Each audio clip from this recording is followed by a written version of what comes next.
Assalamualaikum guys, welcome back YouTube channel kita. Oke, hari ini aku mau bilang terima kasih banyak kepada 55 subscriberku. Dan coming soon kita mau menuju ke 100 subscriber.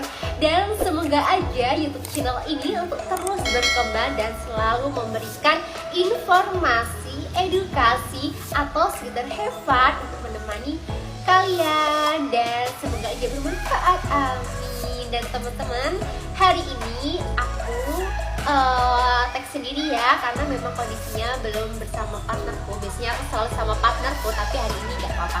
Hari ini aku sendiri, memang kondisinya ada halangan atau jarak yang kita jauh, jadi masih belum bisa ketemu.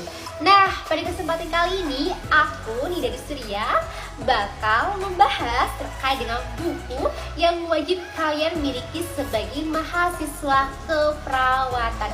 Kenapa buku ini sangat penting? Karena merupakan buku pedoman. Jadi kalau kita sudah membahas dengan buku pedoman, tentunya kan penting ya. Dan ini merupakan salah satu buku yang direkomendasikan oleh banyak dosen, teman-teman. Oke, teman-teman, hari ini aku mau ngebahas salah satunya dalam layar berikut ini. Merupakan salah satu buku yang wajib dimiliki oleh mahasiswa keperawatan. Karena apa? Buku ini mulai dari diagnosisnya, mulai dari intervensinya, mulai dari evaluasi tindakan kita, itu merupakan salah satu bagian terpenting dalam pekerjaan kita.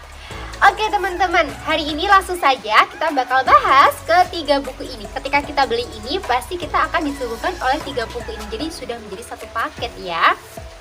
Nah, teman-teman, sebelumnya aku mau membahas ataupun sedikit cerita. Sebelumnya aku tuh beli buku ini ya, tapi aku tuh waktu itu nggak tahu sama sekali buku ini tuh gimana ya cara memahaminya. Jadi aku bacanya tuh apa ya, satu-satu gitu loh. Jadi kayak satu aku baca, aku taruh, terus besoknya coba aku ingin baca ini satu tindakan. Oh, jadi aku kayak gak ngeh. Waktu itu memang direkomendasikan sama dosen tapi belum dibahas. Jadi aku kayak awal mula beli itu gak ngeh sama sekali. Dan hari ini aku sedikit paham, maka dari itu aku ingin berbagi informasi bagi teman-teman.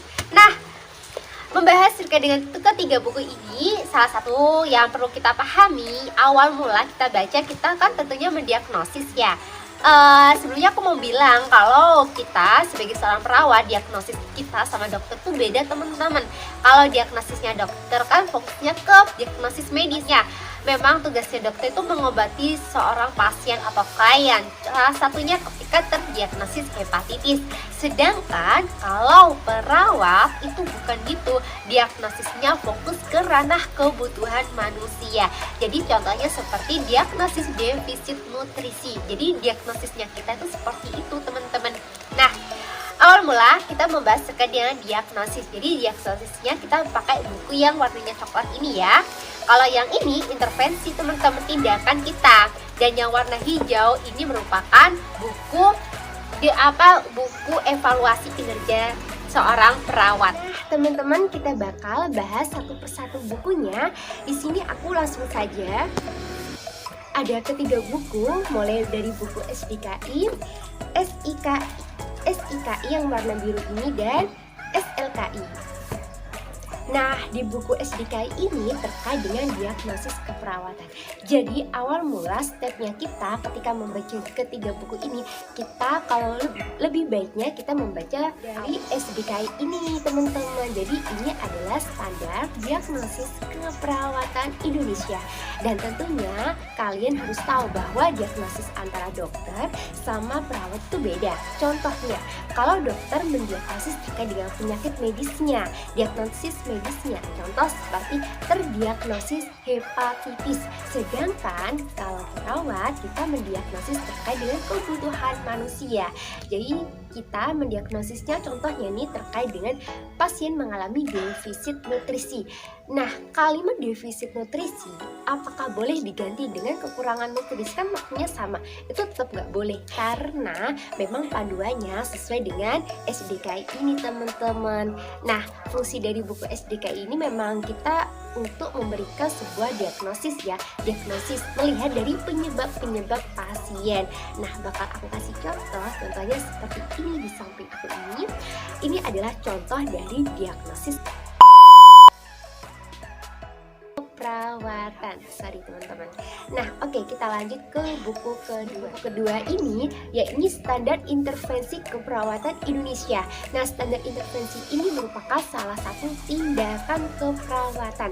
Kalau tadi kita sudah membahas terkait dengan diagnosisnya, kita bakal membahas terkait dengan tindakan kita sebagai seorang perawat.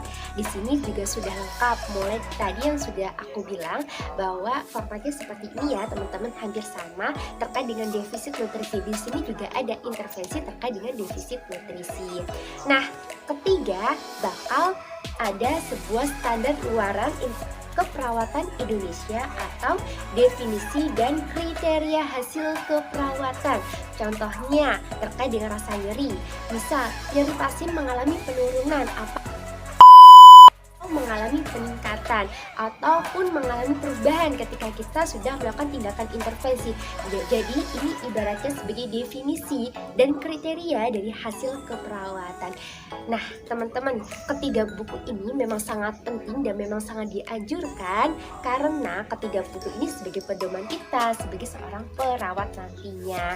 Nah mungkin cukup sekian ya video dari aku, dan aku hanya membahas dengan generalnya saja, secara umumnya saja ya.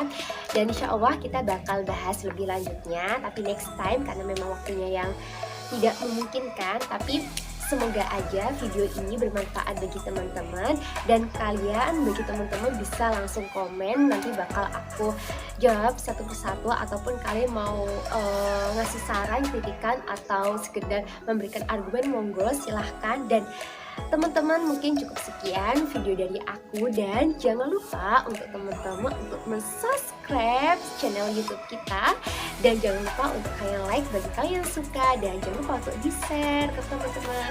Nah teman-teman, mungkin aku mau mengucapkan terima kasih banyak kepada subscriberku lagi. Semoga channel YouTube ini semakin berkembang, dan aku Nida Surya undur diri, dan see you next time. Bye bye, stay safe and stay healthy.